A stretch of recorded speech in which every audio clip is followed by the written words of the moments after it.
nous sommes les seuls, aujourd'hui, à affirmer que nous n'augmenterons pas les indemnités des élus. Nous avions annulé en 2014, vous vous rappelez, l'augmentation de 25% que s'étaient octroyé les élus en 2009. Je continuerai à être le seul maire d'une grande ville de France à avoir une indemnité à moins de la moitié du maximum légal. Tous les autres maires des grandes villes sont au maximum légal. Cet engagement public, pour chacun d'entre nous, ce n'est pas une carrière, et je note que nous sommes les seuls aujourd'hui à tenir cet objectif de sobriété.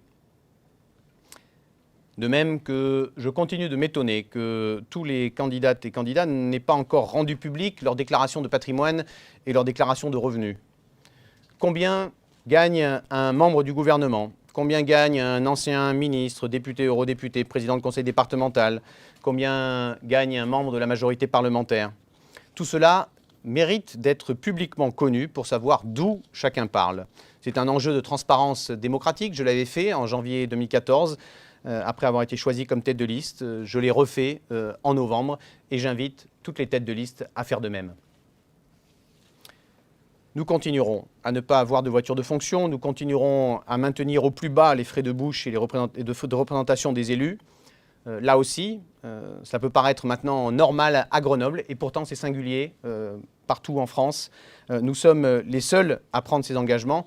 En 6 ans, nous avons réduit de 80% le train de vie des élus et les sortants présents à nos côtés n'ont pas l'air particulièrement affamés.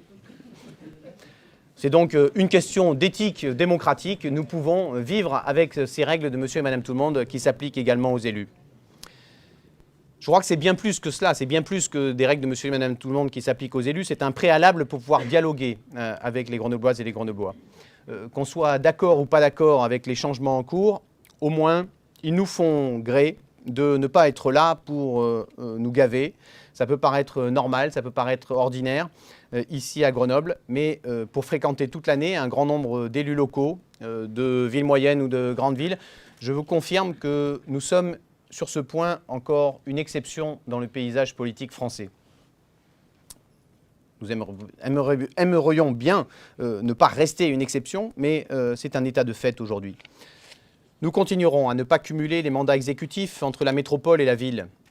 Là aussi, les Grenoblois méritent d'avoir des élus à temps plein, disponibles partout dans la ville. De même que je suis le premier maire de Grenoble à mandat unique depuis 1983 et je continuerai à l'être. On ne gouverne pas une ville via son smartphone, mais en étant immergé dans la ville, relié aux Grenobloises et aux Grenoblois, au milieu des habitants.